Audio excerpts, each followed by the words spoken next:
Hello viewers, मैं हूं कौशल शर्मा। आपका स्वागत है कौशल शर्मा के इस यूट्यूब चैनल पर।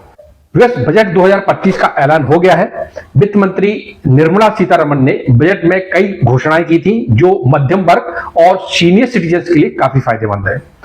तो आज की वीडियो में हम आपको बताएंगे कि अगर आपने फिक्स डिपॉजिट यानी कि एफडी की हुई है किसी बैंक या पोस्ट ऑफिस में, तो एफडी से हुई कमाई पर अब कितना टैक्स छूट का लाभ आपको मिलेगा। सरकार ने अब कौन कौन सी नई सीमाएं तय की है इसके लिए, तो ये सब आज की वीडियो में हम बताएंगे। तो इस वीडियो को पूरा जरूर देखें, ये आपके लिए बहुत उपयोगी होने वाला है। वीडियो अच्छा लगे तो इस वीडियो को लाइक करें। चैनल पर पहली बार आए हैं तो इस चैनल को सब्सक्राइब कर लें बेल आइकन के साथ। तो व्यूअर्स, अगर आपने बैंक में या फिर पोस्ट ऑफिस में एफडी ओपन करवा रखी है तो उसके ब्याज से हुई इनकम पर सरकार टैक्स काटती है, और ये जो टैक्स है वो टीडीएस के रूप में होता है, जिसे टैक्स डिडक्शन एट सोर्स भी कहते हैं। अब यहां पर भी दो लिमिट सेट की गई हैं। एक तो वो लोग जिनकी उम्र 60 वर्ष से कम है, यानी वो नॉन सीनियर सिटीजन है, और दूसरी उन लोगों के लिए जिनकी उम्र 60 या 60 वर्ष से अधिक उम्र की है। तो वर्तमान में 60 वर्ष से कम उम्र के लिए जो लिमिट सेट की थी वो 40,000 रुपए की थी, और जो 60 वर्ष से अधिक उम्र के सीनियर सिटीजन है उनके लिए ये जो लिमिट है वो 50,000 रुपए की थी। यानी अगर आपने 40,000 रुपए से ज्यादा या 50,000 रुपए से ज्यादा का अगर आपने इंटरेस्ट अर्न किया है तो आपका टीडीएस काटा जाएगा।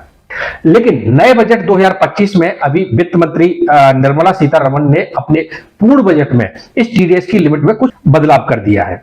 अब कोई व्यक्ति, खासकर सीनियर सिटीजन, किसी बैंक या पोस्ट ऑफिस में एफडी करवाता है तो अब उसे पहले से ज्यादा रकम जमा करके मिलने वाले ब्याज पर इस टीडीएस को कटने से बचा सकते हैं। नए बजट में अब 60 वर्ष से कम उम्र के व्यक्तियों के लिए 40,000 रुपए की इस लिमिट को बढ़ाकर 50,000 रुपए कर दिया है। वही जो सीनियर सिटीजन है, तो सीनियर सिटीजन को अब ये लिमिट जो पहले 50,000 रुपए थी, इसको बढ़ाकर 1 लाख रुपए कर दिया है। यानी अब 1 लाख रुपए तक बैंक आपका कोई भी टीडीएस डिडक्ट नहीं करेगा आपके एफडी पर। तो सीनियर सिटीजन के लिए तो ये बजट बहुत ही ज्यादा लाभकारी हुआ है। एक बात और, ये जो टैक्स रूल है तभी एप्लीकेबल होंगे जब आप एफडी किसी बैंक में करवाते हैं, या फिर किसी पोस्ट ऑफिस में करवाते हैं, या फिर किसी कोऑपरेटिव सोसाइटी में एफडी करवाते हैं। तो इन 3 जगहों के अलावा अगर आपने और कहीं एफडी करवाई है या और कहीं से आपको इंटरेस्ट मिल रहा है तो उस पर यह प्रोविजंस एप्लीकेबल नहीं होंगे। अब इस प्रोविजन के आ जाने से कितना फर्क पड़ेगा हमारी कैश इन हैंड पर, या कितना पैसा हमारे पास अब ज्यादा होगा जिसे हम किसी दूसरी जगह पर इन्वेस्ट कर सकते हैं। तो इसके लिए हम एक कैलकुलेटर ओपन कर लेते हैं। तो इसके लिए हम अपने लैपटॉप पर गूगल पर हम सर्च करेंगे एसबीआई एफडी कैलकुलेटर। तो पहली जो साइट है इसको हम ओपन कर लेते हैं। अब यहां पर हम मान लेते हैं कि हमारा टोटल इन्वेस्टमेंट 10 लाख रुपए का है, तो यहां हम 10 लाख रुपए कर लेते हैं। Rate of interest senior citizen को हमेशा नॉर्मल पर्सन से 0.5% ज्यादा दिया जाता है। मान लेते हैं हमें यहां पर रेट ऑफ इंटरेस्ट मिल रहा है 7.5% का, तो इसको हम 7.5% कर लेते हैं। और टाइम ऑफ पीरियड यहां पर हम कर लेते हैं 1 साल।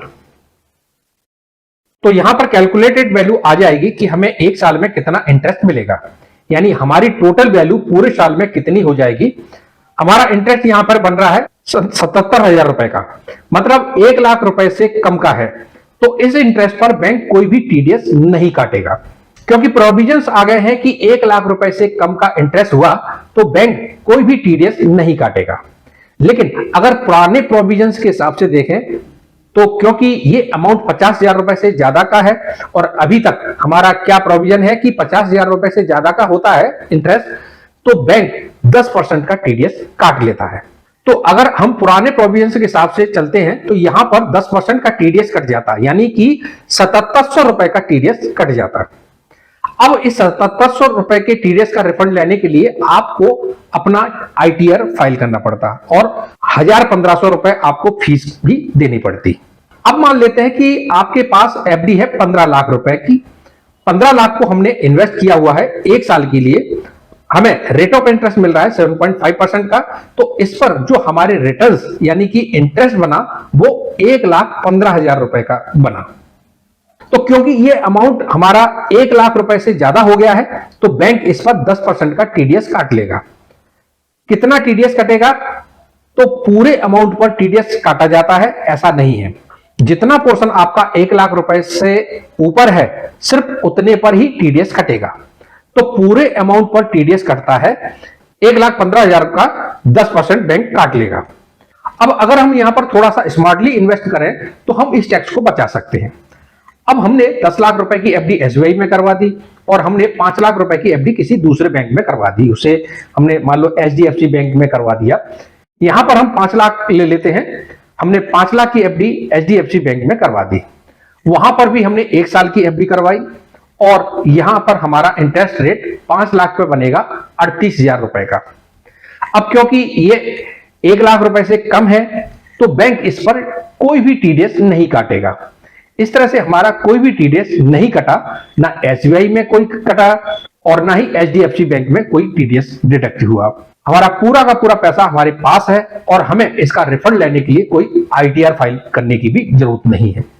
तो इससे हमारा पैसा ब्लॉक होने से बच गया। जो भी पैसा हमारे पास बच रहा है टीडीएस का, वह हम किसी दूसरी चीज में इन्वेस्ट कर सकते हैं। बैंक में इन्वेस्टमेंट करते समय यह बात भी हमें ध्यान रखनी चाहिए कि बैंक में हमारा जो भी पैसा इन्वेस्ट होता है उस पर बैंक हमें सिर्फ 5 लाख रुपए तक की ही गारंटी देते हैं।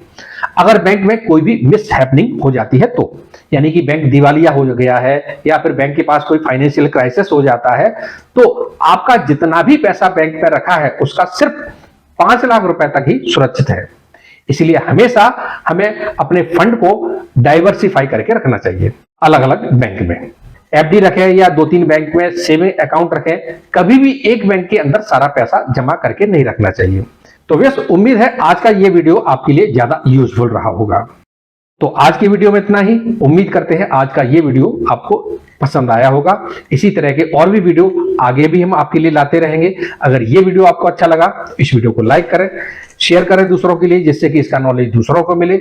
अभी तक आपने हमारे इस चैनल को सब्सक्राइब नहीं किया है तो नीचे दिए गए सब्सक्राइब बटन को प्रेस कर लें बेल आइकन के साथ, जिससे जब भी हम नया वीडियो बनाएंगे तो उसका नोटिफिकेशन सबसे पहले आपको मिल जाया करेगा। और वीडियो से संबंधित कोई भी प्रश्न हो या कोई भी सुझाव हो तो हमें कमेंट जरूर करें।